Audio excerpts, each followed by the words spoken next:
Michel Nischan squash and heirloom bean soup. Hard squash and beans are two components of what Native Americans and other proponents of Native American farming call Three Sisters agriculture. The third component is corn. When grown together, the three crops help each other flourish and represent one of the best examples of companion planting. Native cultures have cooked these foods, all of which are indigenous to the Western Hemisphere, for centuries.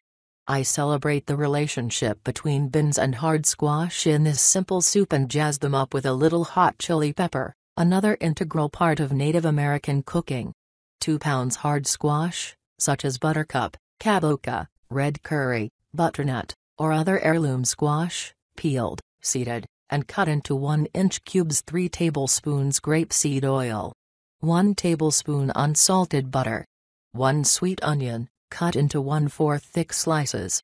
6 garlic cloves, halved lengthwise. 2 sea kale or other hardy wintergreen. 1/2 sm red Thai or jalapeno chili pepper, seeded and finely sliced.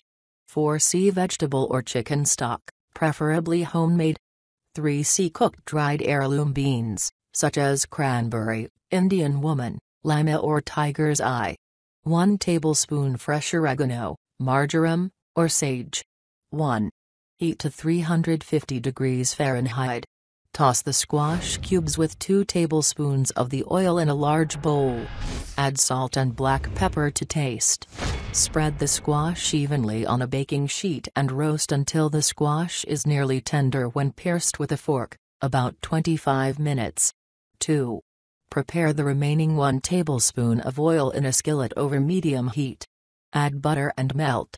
Add onion and cook, stirring occasionally, until the onion softens and begins to brown, about 8 minutes.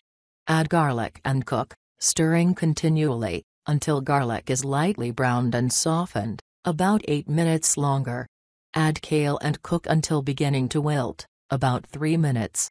3. Transfer 2/3 of cooked squash to a large saucepan and add chili and stock.